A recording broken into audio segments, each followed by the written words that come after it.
He looked at me. Like he'd already seen me say yes, not a question in his eyes. Not a hint of doubt. Just this quiet certainty.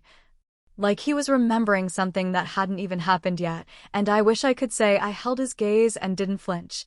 But the truth is, I did. I flinched. Because in that one look, he saw everything I was trying to bury beneath smiles, routines, folded laundry, and quiet dinners where no one touched anymore.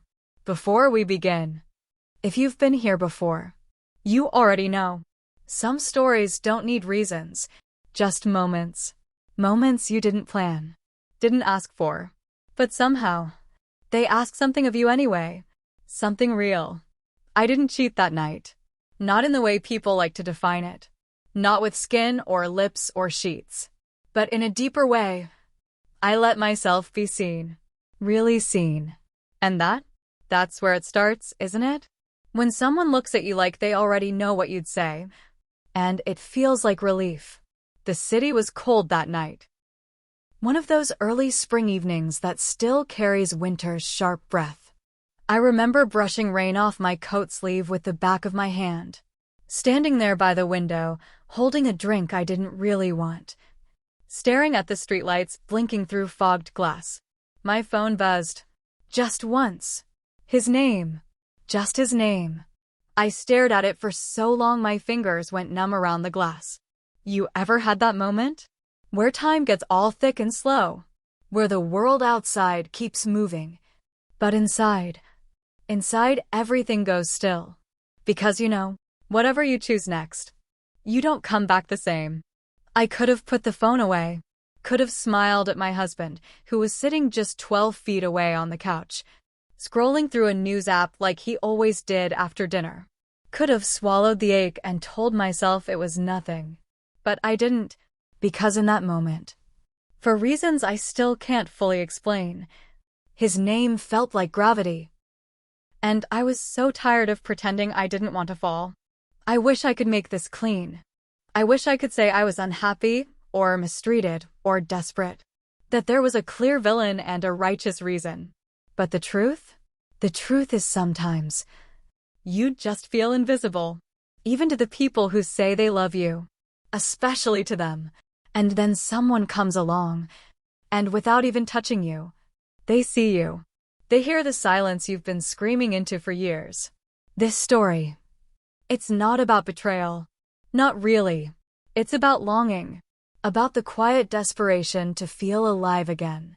To feel wanted, not out of duty, but out of desire. To be chosen. Not because you're convenient, but because someone can't look away. So, if you've ever stared at a text too long, if you've ever wondered what it would feel like to be touched because someone wanted to, not because it was Saturday night again, stay with me. This is one of those stories, and no, it doesn't have a clean ending. But maybe, neither do we. My coat stuck slightly to the back of the velvet chair. Still damp from the rain. The bar was warm, but not cozy. Not the kind of warmth that made you feel at home. No, it was the kind of warmth that invited secrets. Dim amber light spilled over polished wood and half-empty glasses. The kind of place that made you lower your voice, even when you weren't saying anything worth whispering. He sat across from me, fingers loose around a lowball glass. The scent of something smoky, bourbon maybe, lingering in the air between us. He didn't say much. Didn't need to. He just poured another drink. The sound of ice meeting liquid, sharp, deliberate, cut into the silence, like punctuation. And even though I wasn't cold anymore, I shivered. Not from the chill, but from the way everything suddenly felt so alive. So close to unraveling. I hadn't planned to be there. That night, that bar, that moment. But somehow I was. I wasn't wearing anything special, just a black sweater, jeans, the kind of boots you wear when you're pretending not to care how you look, but secretly hoping someone notices anyway. I told myself it was just a drink, that nothing had to happen, that I still had control. But if I'm honest with you, I knew I'd already stepped past the line the second I replied to him. I shouldn't have answered his message, but I didn't just answer. I came. And he knew it. The way he looked at me when I walked in, like I was already unwrapped, like the decision had already been made, and the rest was just time catching up. We talked, sure, at first, about nothing and everything, about work, about how fast the year had gone. He asked about my kids. I asked if he still played piano. But the words? They were just the wallpaper. The real conversation was happening in the pauses, the glances that lingered a beat too long, the way he leaned in just slightly every time I laughed. The way I laughed too easily. Too much. It wasn't flirting exactly. Not the obvious kind. It was something quieter. Something hungrier. I could feel it building. That thing no one ever names. Not attraction. Not chemistry. It was recognition. Like he could see the part of me I'd hidden for years. The part that wasn't a wife. Wasn't a mother. Wasn't responsible or practical or good. Just me. Unfiltered. Untamed. Still alive. And he didn't flinch. He welcomed her. Like he'd been waiting. I looked down at my hands wrapped around the stem of the wine glass. My nails were chipped. My wedding ring was still on. But in that moment, I felt bare. Exposed. And somehow, safe. There's a kind of safety that doesn't come from being protected. It comes from being understood. From someone saying nothing, but making you feel like you never had to explain a single thing. He didn't ask why I came. Didn't ask what I wanted. Because he already knew. And I think that scared me more than anything else. The bartender passed by, gave a polite nod. Refilled our water glasses. The clink of glass on marble felt louder than it should have. And still, no one noticed us. We looked like two old friends catching up. To anyone else, we were just shadows in a corner, but inside, everything was on fire. He reached for his drink again, and his fingers brushed mine on the table, just for a second. But it was enough. It was like the air shifted, like the bar itself leaned in, waiting to see what would happen next. I didn't pull my hand away, and he didn't apologize. He just held my gaze and smiled. Not a cocky smile. Not smug or assuming, just soft. Certain. Like he knew we were standing on the edge of something. And all it would take was one step forward. And God help me. I wanted to take it. I wanted to feel what it would be like to be chosen again. To be seen, not as someone's habit, but someone's desire. The truth is, I hadn't felt like a woman in a long time. I'd been mom. I'd been babe, can you grab the detergent? I'd been, can you keep it down, I have an early meeting. But I hadn't been looked at. Really looked at. In years. And he was looking at me now. Like I was worth stopping the world for. I knew where this could go. I knew what this moment could turn into. But instead of running from it, I let it stretch. I let the silence do its work. I sat there, letting the warmth of his attention slowly melt the ice around my ribs. That's the thing about these stories. They never start in hotel rooms. They start in glances, in shared silences, in the quiet ache of being unmet for far too long. And in places like this, dimly lit, velvet-lined, fogged windows blurring the city beyond. You forget to lie to yourself. Just for a little while. He looked at me and then said it. Come with me. That's all. 3 words. Soft, unhurried, but thick with meaning.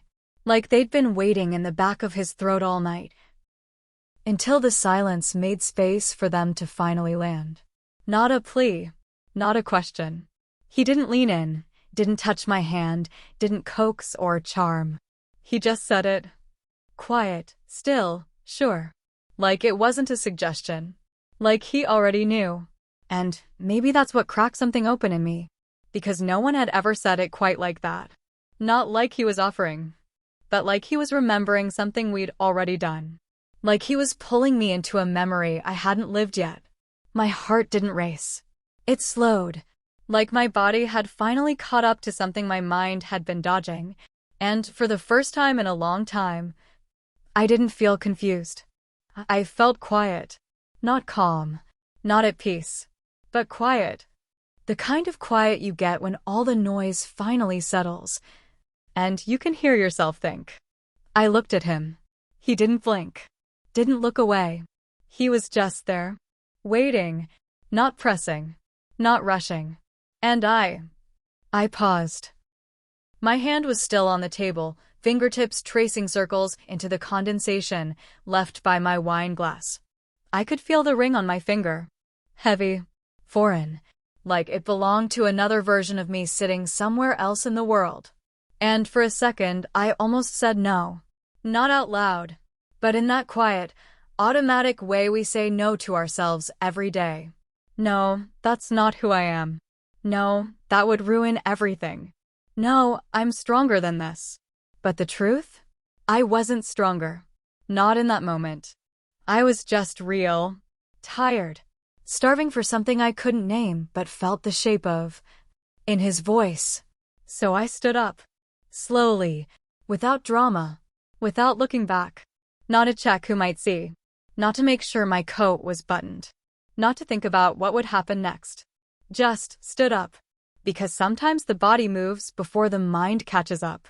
And in that moment, mine did. He didn't smile, didn't gloat.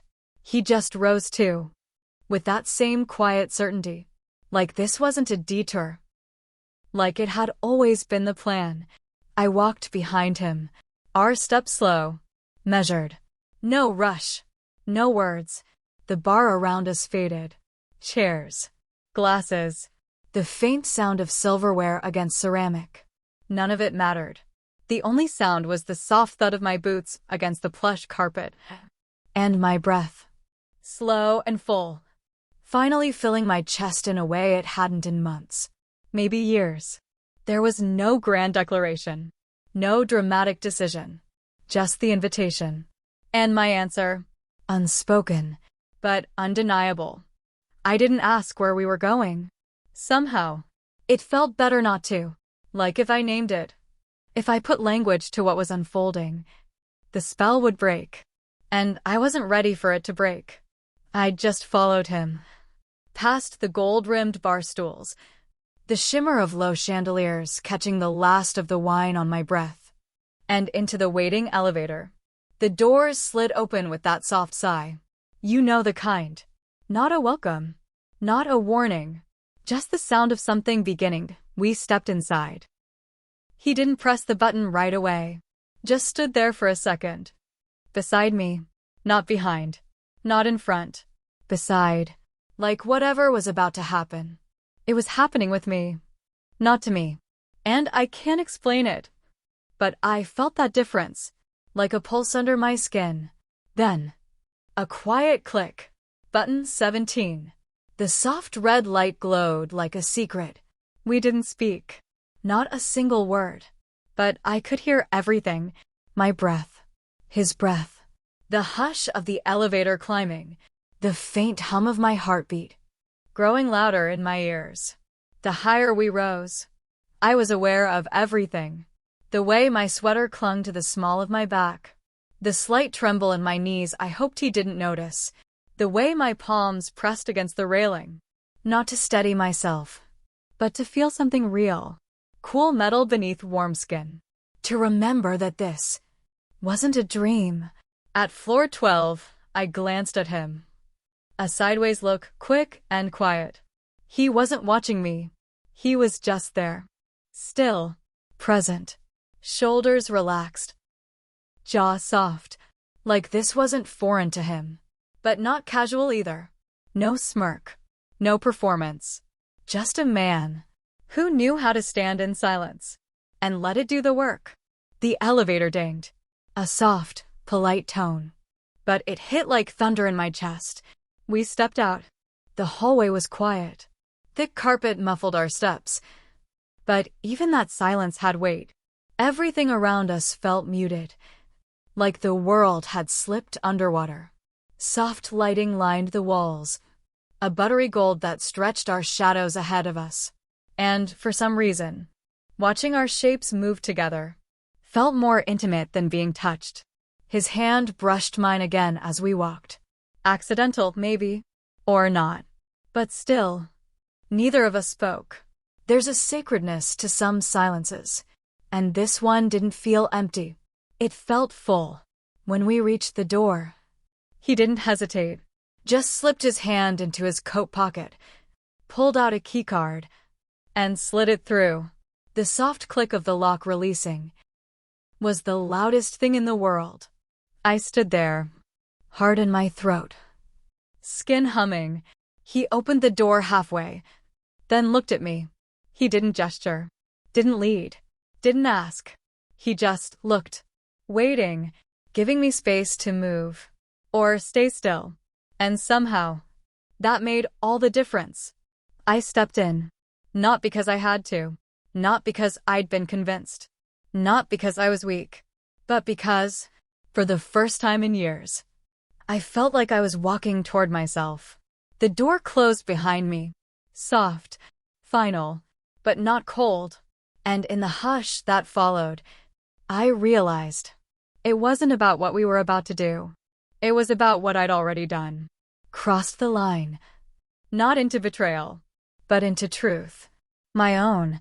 The door closed behind me, and the quiet in that room felt different. Not the silence of emptiness, but the kind that holds things. Layers of energy, of watching, of waiting. There was only one dim lamp on, its light the color of honey, casting long, slow-moving shadows along the walls. A couch, low, velvet maybe, soft, worn in, and by the window, a man, standing, hands in his pockets, shoulders relaxed, face turned toward the rain-laced skyline. And then, a woman, sitting quietly, legs crossed, her eyes following me from across the room. She didn't smile, didn't speak, just watched, calm, still, like she already knew who I was, like she'd been expecting me. And they didn't look surprised to see me, just expectant, as if I had stepped into a moment already in motion, like I was arriving at a scene mid-chapter, not interrupting it, but completing it. There were no introductions, no names exchanged, no this is so and so, no this is why you're here, just the sound of the rain, soft, steady, tapping against the tall glass windows, like a heartbeat slowed down to listen. And somewhere, a glass. I could hear it. Ice melting. That soft shift of cubes against glass. Like time slipping. Everything soft and fluid. He walked past me. The one who'd brought me here. No words, just a slow movement. Toward the bar set against the wall. He poured another glass, then placed it on the table in front of the couch. No label, no suggestion. Just there. An offering, or a question. I couldn't tell which. I looked at the woman again. She didn't avert her eyes, didn't flinch, just met my gaze, and held it, not challenging, not threatening, just curious, open, like she was wondering what version of myself I'd brought into that room. And if I knew yet, there was something in the air. Not desire exactly, not fear, but anticipation. Like every person in that room was waiting for someone else to make the first move. Except no one had to, because the energy was already doing the work. Speaking in glances, in posture, in breath. I stood there and felt more seen than I had in years. Not for how I looked, not for what I'd worn, but for showing up, for being there. As if they weren't waiting to see if I'd play a role. But if I'd be honest enough not to. And then he sat. The man by the window. Same stillness. Same eyes. He finally looked at me. Not sharply. Not deeply. Just clearly. Like he was checking in. Not asking, but letting me know. This was my moment. To move. To sit. To speak. Or stay silent. No pressure. No performance. Just presence. I took a step forward. Not toward anyone. Just into the room.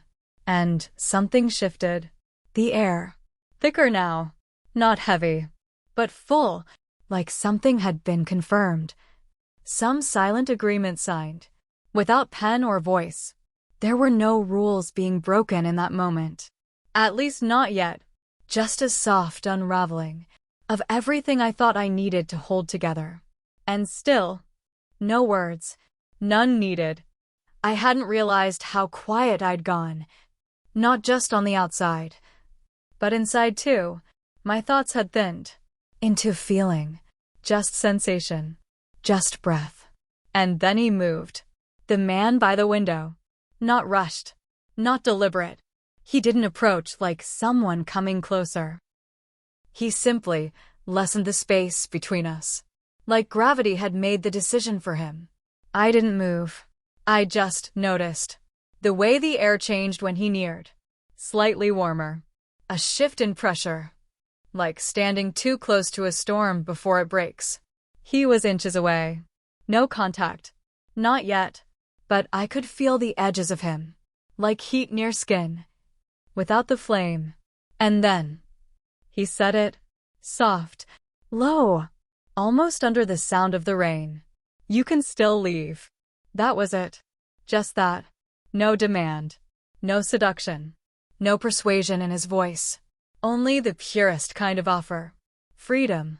Wrapped in closeness. Not fear. But choice. My pulse jumped. I felt it. Sharp and sudden. Like a knock on a locked door. But my feet didn't move. I didn't answer. Not with words. I just stayed. And somehow, that said more than anything I could have spoken aloud. He didn't react. Not like someone who'd won something. Not like someone waiting for approval. Just stayed near me. His presence steady. Still offering the same choice. With his stillness. And then, a touch. Not a grab. Not a pull. Not even a hand. Just a fingertip. Light as a thread. Brushing the inside of my wrist.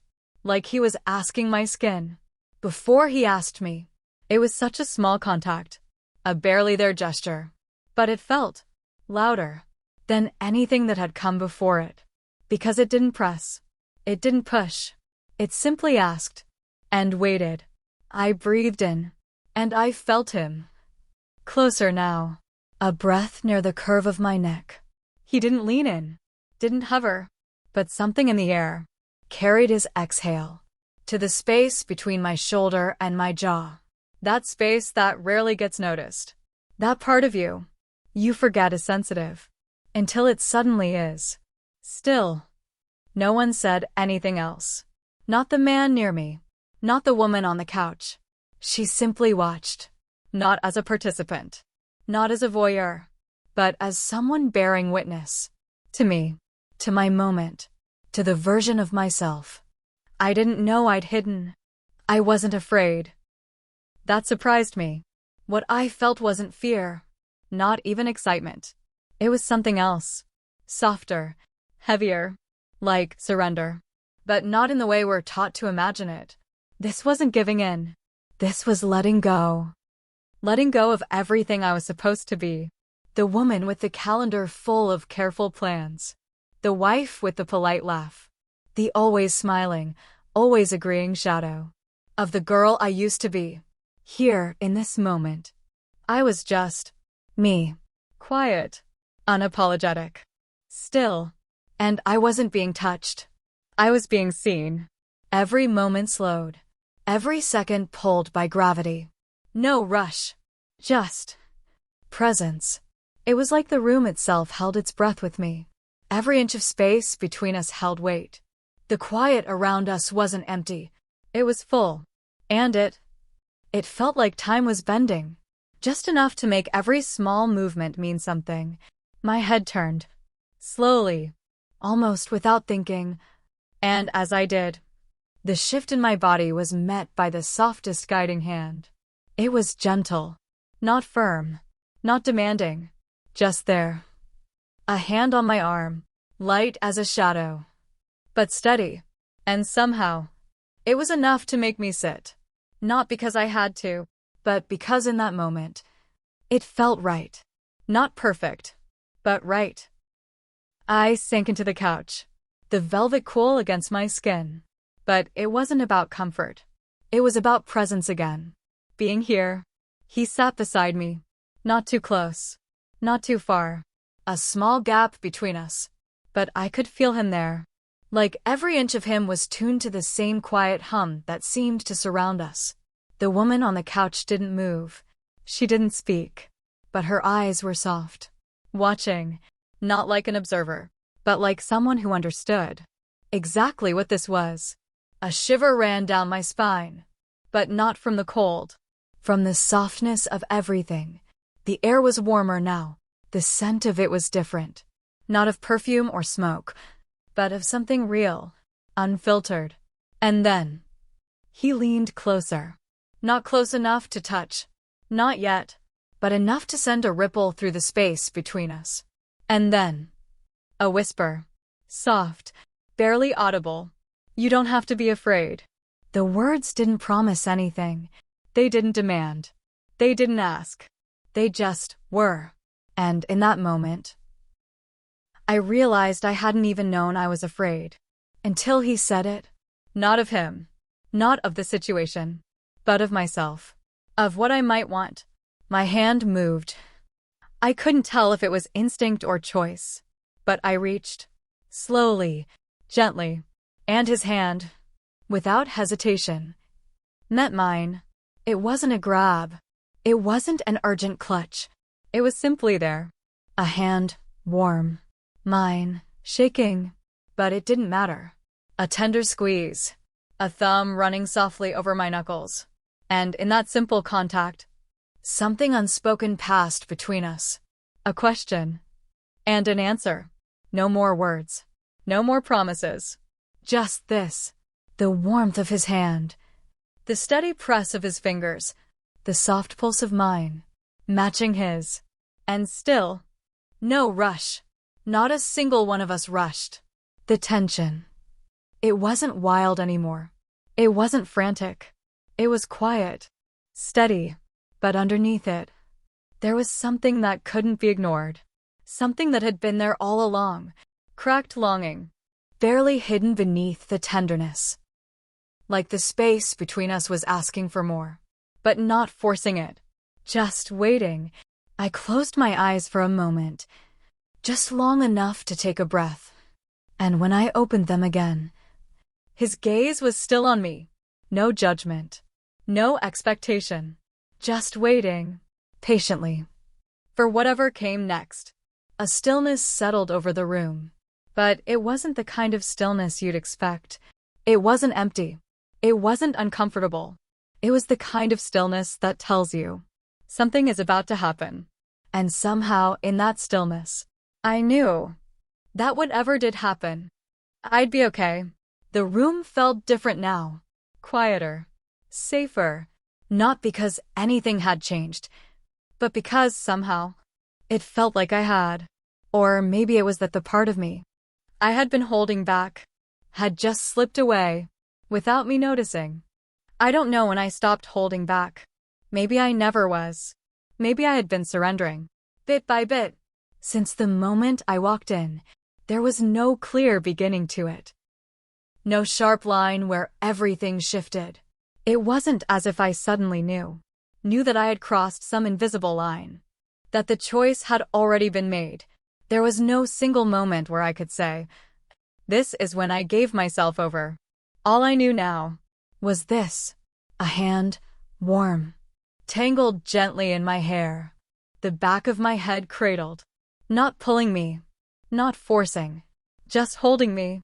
The weight of it, soft but steady, was enough to make me lean into it. Without thinking. And then a shoulder. Just there. Just solid, comforting in its stillness. A place I didn't have to fight anymore. A place where I could rest. The air between us had thickened. Not with expectation, but with belonging. Not mine, not his, but ours. I couldn't quite tell who was where anymore. The room was dim, but the shadows didn't feel dark anymore. They felt warm. And it wasn't about touch anymore. Not just the physical. It was everything. the warmth of a shared breath, the comfort of knowing you don't have to hide. Everything blurred. Just enough. I couldn't tell who was standing beside me, who was close, who was just out of reach. But it didn't matter. Not really, because there was something around me. Not just physically, but emotionally. I was held. I was seen. There was no rush, no demands, only silence. And the soft exhale of the man beside me, a quiet rhythm, like he was breathing with me, as though our hearts had synced, without either of us asking for it, and somehow, I knew this was the point of no return. But there was no fear, no hesitation, only the deep certainty that this was right. Not perfect, not without complication, but real. I wasn't afraid anymore. Not of him, not of the others, not even of myself. I was simply here, and for the first time in a long time, that was enough. The room was still now. No movement, no words, just silence, and the faint traces of the night that had passed. The window was fogged up. A soft, lingering trace of the warmth inside. The cold air outside, like the world was holding its breath, waiting for something that was already decided. I don't know how much time passed. Maybe minutes, maybe hours. But it didn't matter. Time felt different now. It didn't stretch out. Didn't feel heavy. It was just present. And with that presence came a kind of peace. Bittersweet, maybe. But still, peace. I didn't go looking for it. I didn't plan for any of this. But I didn't walk away either. I didn't run. I stayed. Not because I couldn't leave, but because I didn't want to. It wasn't just the moment itself. It wasn't the hands or the breath or the closeness. It wasn't the soft touch or the quiet words. It was how gently he waited. How softly he held the space between us. As if asking, "Do you need me to say anything?" But never pressing. Never rushing. He made a bold offer. One that could have changed everything. But it wasn't the offer that undid me. It was how he gave it. How patiently he waited. Not for my answer. Not for anything in particular. But just for me. To make my own decision. To choose. He never asked again. He didn't have to. The offer had already been made. But the waiting was what made it real. And as I sat there, in the soft aftermath, I realized I wasn't anyone's answer to a question anymore. I wasn't just a role to fill, or a choice to be made. I was simply me. I wasn't broken. I wasn't undone. I was just changed, and that was enough. Maybe it always had been. What did you think of that moment? The one where she didn't walk away, when she stayed, when the choice was hers, but she didn't rush to make it. She just let it be. Tell me below. Was it the offer itself, the boldness of it, or was it what it revealed? The way it showed her that sometimes the power isn't in what's given, but in how it's given. I'm curious. What would you have done? Would you have stayed? Would you have walked away? Or would you have let that quiet pull guide you? This is Passionate Tales Unfold, where the quietest decisions echo the loudest, where the simplest moments become something more. Stay close. There's more.